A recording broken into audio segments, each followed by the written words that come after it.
지금의 대한민국은 세계가 인정하는 첨단 기술 국가입니다. 전 세계 손꼽히는 공업 국가지만 우리나라의 기술력이 지금 수준에 이른 지는 그리 오래되지 않았습니다. 우리나라는 풍부한 저임금 노동력을 바탕으로 노동 집약적 경공업을 육성하며 공업 국가로 성장할 수 있었는데요. 우리 한국은 상당히 경제가 빠르게 성장을 했죠. 한강의 기억이라고 불릴 정도로. 한국은 세계에서 유례를 찾기 어려운 고도의 경제 성장을 이뤄냈죠.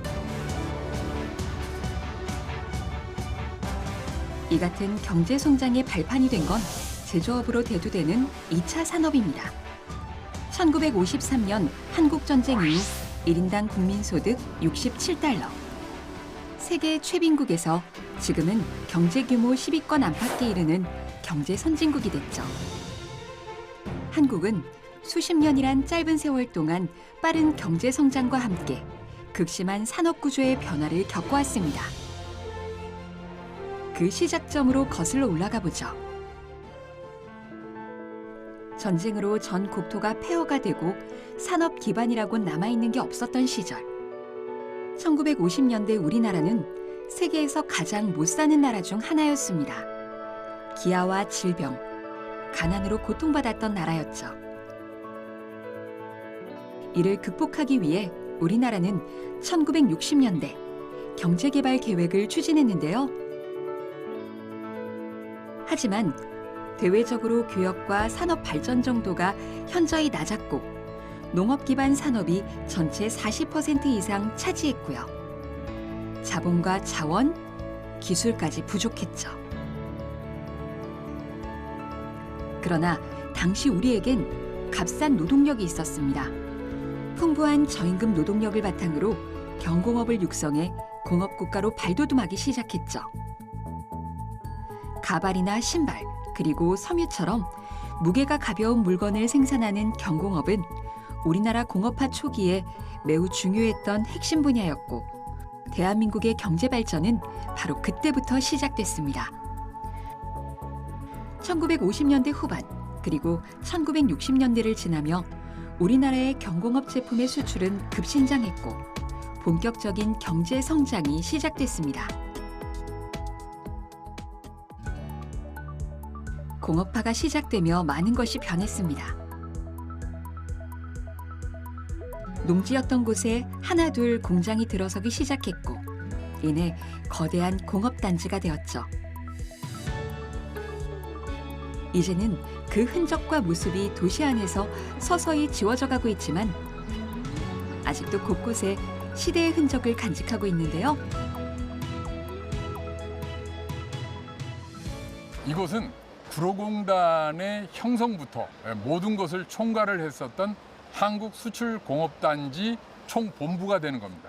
1964년에 수출산업 촉진 조성법이라고 하는 특별법이 만들어지면서 구로공단이 형성이 되기 시작했고 여기에서 모든 아이디어가 나왔고 모든 정책이 나왔고 모든 것이 수행이 됐던 그런 장소가 되는 겁니다.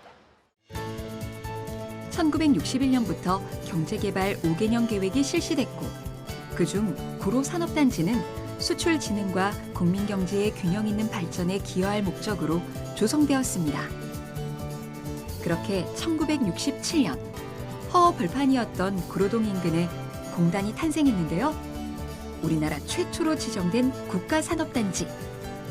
원재료 확보가 쉬운 영등포역과 가깝고 항만과의 거리도 멀지 않았으며 무엇보다 대도심과 인접해 노동력을 얻기 쉬웠죠.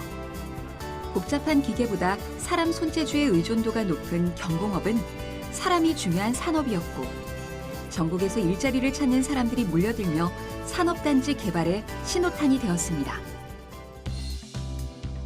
이곳에서 일하던 노동자는 7만 명에 이르렀다고 하는데요.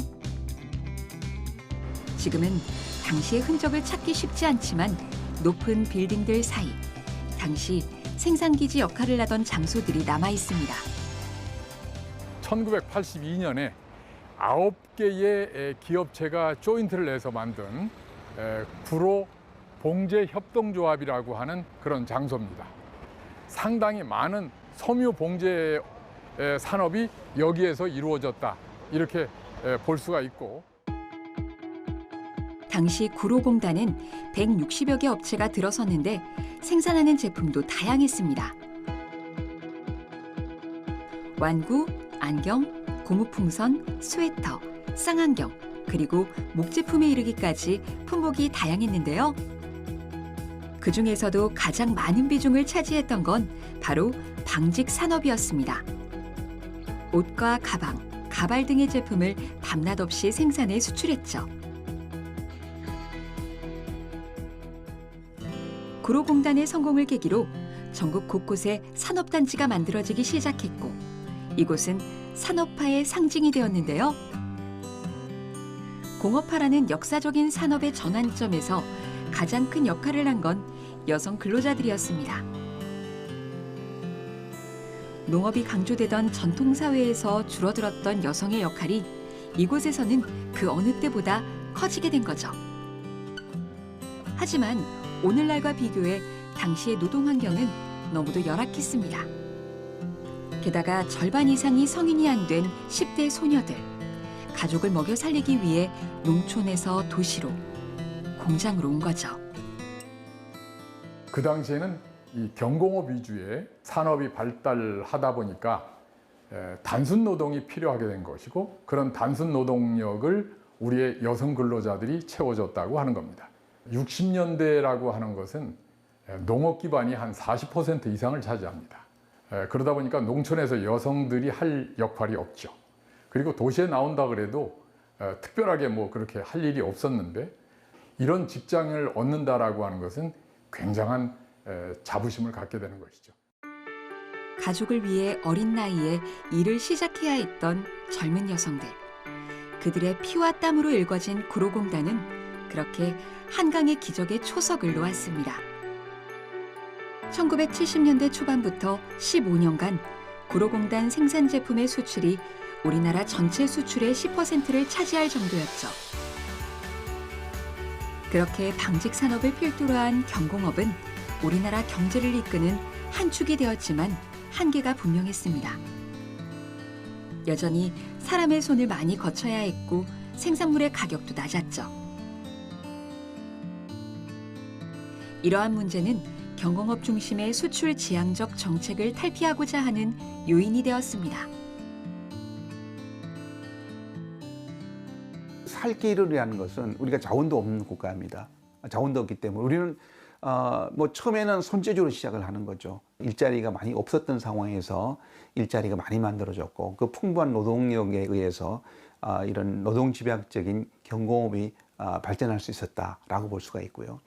이제 그 다음에 이어서 정부가 이 경공업으로는 지속적인 성장을 이어가기가 어렵다. 뭐 다른 나라에서 그런 사례들 보면 학습을 받을 수가 있었던 거죠. 그렇게 해서 중화공업에다가 투자를 하기 시작을 했죠. 그렇게 1970년대에 들어서면서 경공업 위주였던 우리나라의 핵심 공업 분야는 기술력 향상과 함께 중화학공업이 발달하기 시작했습니다.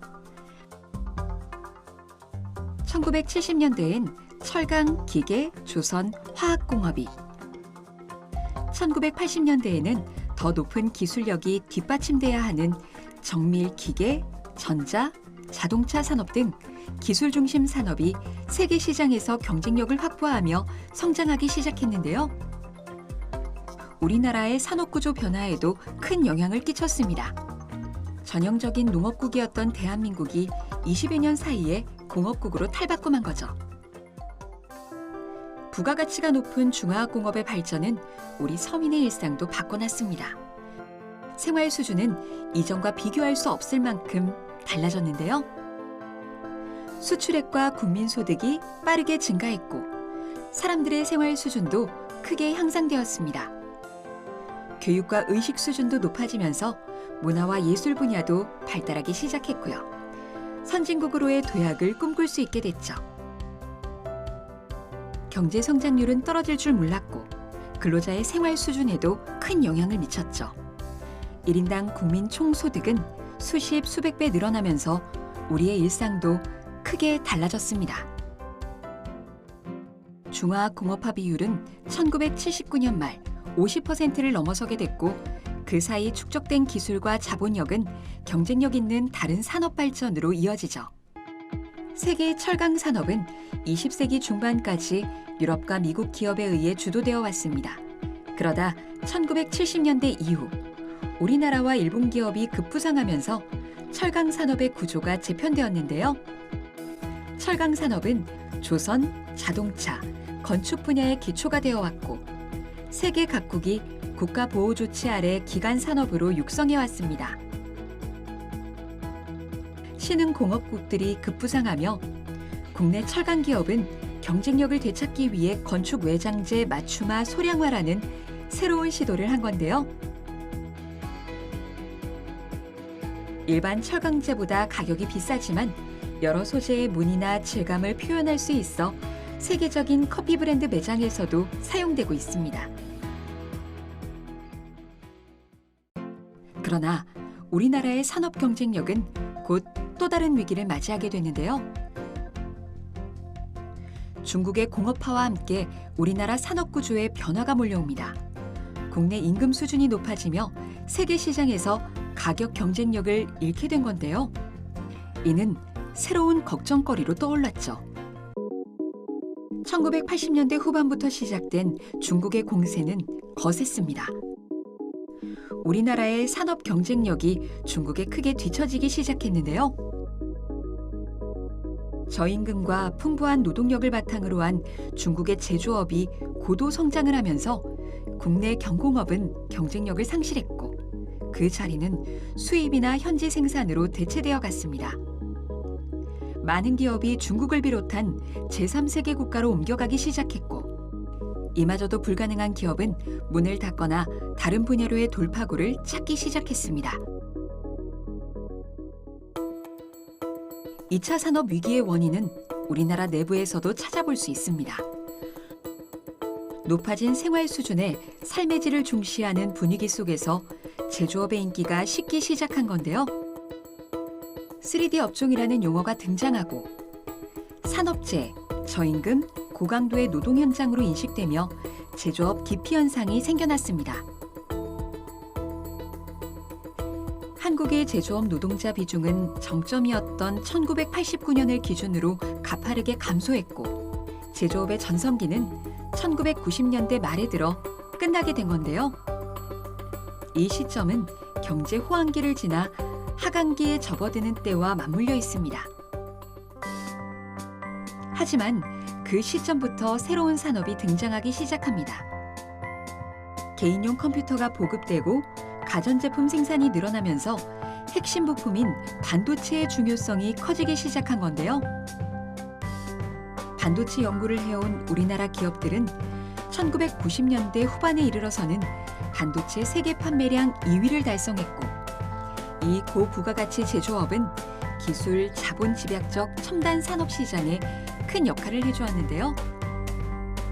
하지만 2000년대 이후 정보기술 관련 산업이 급속히 성장하며 서비스업의 전성기가 시작됐고 2차 산업은 산업화 시대의 유물처럼 여겨지기 시작했습니다.